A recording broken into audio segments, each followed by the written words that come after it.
नमस्कार मित्रमंडळींनो, तर आपल्या चॅनलवर नवीन असाल तर चॅनलला सबस्क्राईब करून घ्या. तर आजच्या भागामध्ये धैर्य आता घरी आलेला असतो आणि आता धैर्य घरी आलेला असतो. तर धैर्य आता खूप टेन्शनमध्ये असतो. तो म्हणतो की मी आता डॉक्टरांची अपॉइंटमेंट घेऊन लवकरच डॉक्टरांना भेटतो. सावीला मोठ्या हॉस्पिटलमध्ये नेतो, कारण मला माझी सावी बरी करायची आहे असं म्हणत असतो. आणि त्याच्या डोक्यामध्ये एकच विचार असतो, त्याला फक्त सावी ही बरी हवी असते. त्यामुळे तो खूपच टेन्शनमध्ये असतो. तर आता तो तोच विचार करत असतो. तर इकडे दामिनी ते आता खूप खुश असतात. ते म्हणतात की बरं झालं, सावी आपल्या घरातून कायमची निघून गेली.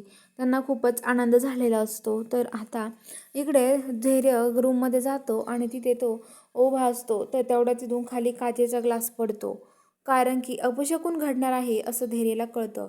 कारण इकडं जी सावी आहे तिला डॉक्टर आता बळजबरी शॉक देण्यासाठी घेऊन जातात. आणि आता शॉक द्यायला नेल्यावरती डॉक्टर तिला शॉक देत असतात तिथे. आणि आता सावीचे हात ते बांधून ठेवतात. तिला शॉक द्यायला लागतात. 1 2 3 स्टार्ट करतात. तेवढ्या सावी तिथून पळून जाते.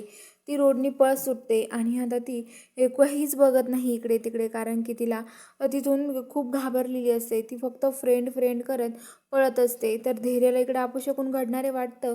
धैर्य गाडीतून चाललेला असतो. तेवढ्यात त्याला सावी पळताना दिसते. धैर्य गाडी थांबवतो आणि तिच्याकडे पळत जायला लागतो.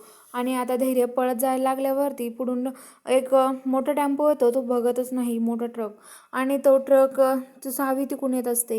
धैर्य आणि सावी एकमेकाला भेटणार. तेवढ्यात आता धैर्य सावीला वाचवण्यासाठी ते बाजूला लोटतो सावीला आणि धैर्यला तो टेम्पो उडवतो. धैर्य खाली पडतो. धैर्य खाली पडल्यावरती आता लगेच सावी मोठ्याने ओरडते, धैर्य, कारण तिला आता तिच्या बाबाचा ॲक्सिडेंट झालेलं सगळं काही आठवतं.